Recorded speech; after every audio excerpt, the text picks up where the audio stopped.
नमस्कार, दृष्टि न्यूज में आपका स्वागत है। मैं हूं आपके साथ अंकिता। चलिए बढ़ते मुख्य खबर की ओर। गौ माता को समर्पित रही कैबिनेट, 3 फैसले हुए।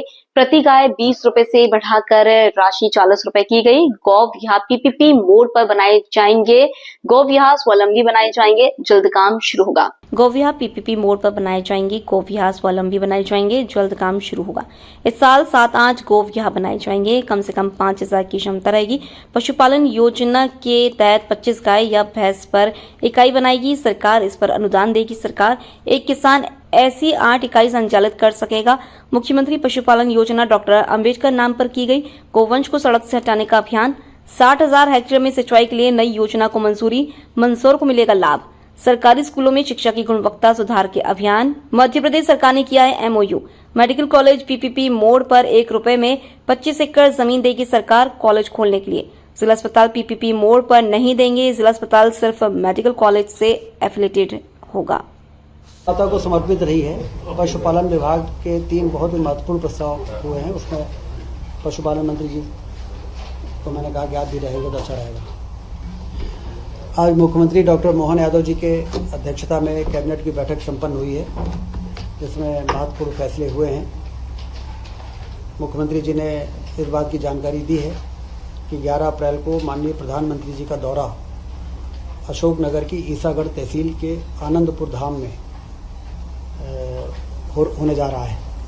प्रधानमंत्री जी मध्य प्रदेश में लगातार उनका आगमन मध्य प्रदेश के लिए हमेशा लाभदायक रहा है और लगातार मध्य प्रदेश के विकास से संबंधित जो भी कार्यक्रम है उसको गति मिलती है। इसलिए 11 अप्रैल को उनका आगमन बड़ा महत्वपूर्ण है। 13 को केंद्रीय गृह मंत्री आदरणीय अमित शाह जी भोपाल पधार रहे हैं, जहां पर एनडीडीबी तथा दुग्ध महासंघ के मध्य में एमओयू निष्पादित किया जाएगा। जैसा कि हम जानते हैं कि सहकारी क्षेत्र में एनडीडीबी का खासतौर से दुग्ध उत्पादन के क्षेत्र में आधुनिक तकनीक के द्वारा काम का जो उनका पृष्ठभूमि रही है, इसे उनके साथ एमओयू करके दुग्ध महासंघ के साथ मध्य प्रदेश में दुग्ध क्रांति लाई जा सके, इसके लिए जो पहल की गई थी उसका जो कार्यक्रम, उससे संबंधित कार्यक्रम रविंद्र भवन में 13 तारीख को होगा। और ये खुशी की बात है कि अमित शाह जी गृह मंत्री जी उस कार्यक्रम में पधार रहे हैं। 12 से 14 अप्रैल 12, 13, 14 अप्रैल को विक्रमोत्सव का आयोजन दिल्ली के लाल किले में होने जा रहा है। मंत्रिमंडल के सभी साथी इस दौरान वहां पर रहेंगे और एक एक्सपोजर, राष्ट्रीय स्तर का एक्सपोजर, सम्राट विक्रमादित्य के जो शासन करने की, सुशासन की स्थापना का जो उनका इतिहास रहा है, उसका नाटक के माध्यम से मंचन होगा और राष्ट्रीय स्तर पर उसका व्यापक एक्सपोजर होगा। ये मध्य प्रदेश के लिए सम्राट विक्रमादित्य का उज्जैन में जिस तरीके से उनका इतिहास है, उससे देश अवगत होगा। तो इसलिए मुख्यमंत्री जी ने दुग्ध महोत्सव का आयोजन लाल किले में करके, वो भी एक बहुत ही अच्छा कदम है। 14 अप्रैल को अंबेडकर जयंती है, तो अंबेडकर नगर में भव्य कार्यक्रम का आयोजन होगा। मध्य प्रदेश को बड़ी उपलब्धि मिली है। राष्ट्रीय राजमार्गों में के निर्माण के लिए 4,303 करोड़ की राशि केंद्र सरकार ने मंजूर की है। मुख्यमंत्री जी ने उसकी जानकारी कैबिनेट को दी है आज, जिसमें ग्वालियर पश्चिम बाईपास 28.8 किलोमीटर, संदलपुर नसरुल्ला गंज बाईपास, राहतगढ़ बरखेड़ी बाईपास, सागर बाईपास, इन चारों महत्वपूर्ण सड़कों को मिलाकर 4,000 करोड़ रुपए स्वीकृत हुए हैं। प्रधानमंत्री जी का और केंद्रीय सड़क मंत्री गडकरी जी का कैबिनेट में आभार व्यक्त किया है। एग्रो विजन मंदसौर, दमोह, मुरैना तथा नरसिंहपुर में इस वर्ष इसका आयोजन किया जाएगा। किसानों की फसलों का उपार्जन के लिए सरकार कटिबद्ध है।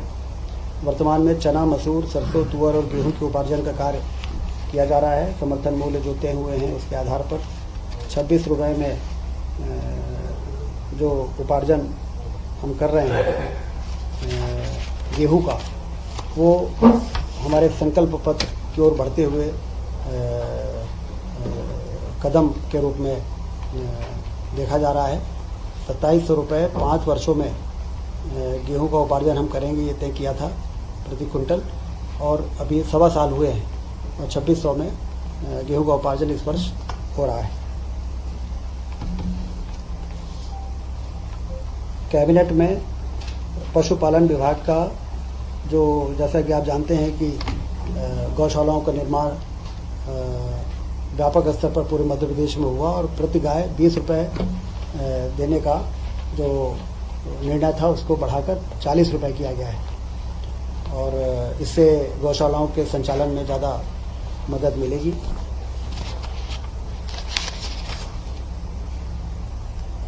वृहद गौशालाएं बने 5000 मिनिमम गायों की, जिसको गौवंश वन विहार कहते हैं, गौअभ्यारण्य भी कहते हैं। इसके लिए पीपीपी मोड में निवेशकर्ताओं को आमंत्रित करने के लिए पॉलिसी का आज मंत्रिपरिषद ने अनुमोदन किया है।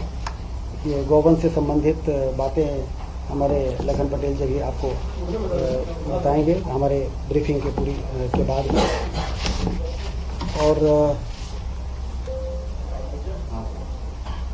तीसरा, मुख्यमंत्री पशुपालन विकास योजना, जिसका कि मुख्यमंत्री जी ने आज डॉक्टर अंबेडकर पशुपालन विकास योजना की निरंतरता के संबंध में जो प्रस्ताव आया था उसको मंजूरी दी है, और मुख्यमंत्री जी का कहना था कि 14 अप्रैल को इसको हम लॉन्च करेंगे, और डॉक्टर अंबेडकर जी के नाम पर, जो मुख्यमंत्री पशुपालन विकास योजना के नाम पर था, उसको डॉक्टर अंबेडकर पशुपालन विकास योजना के नाम पर ये योजना आगे बढ़ेगी। पार्वती काली सिंह चंबल लिंक परियोजना अंतर्गत मल्हारगढ़ दाब युक्त सूक्ष्म सिंचाई परियोजना की प्रशासकीय स्वीकृति कैबिनेट ने दी है। ये बड़ी योजना है, 60,000 हेक्टेयर में सिंचाई होगी और 2,932 करोड़ रुपए की मंजूरी कैबिनेट ने दी है। ये उसी नदी जोड़ो योजना के कारण ये सिंचाई बढ़ेगी, जो प्रधानमंत्री जी ने जयपुर में नदी जोड़ो योजना का भूमि पूजन किया था। इसके लिए जो सूचकांक बढ़ाने की आवश्यकता थी, वो सूचकांक का बंधन समाप्त करके और इस योजना को मंजूरी आज प्राथमिकता के आधार पर दी गई।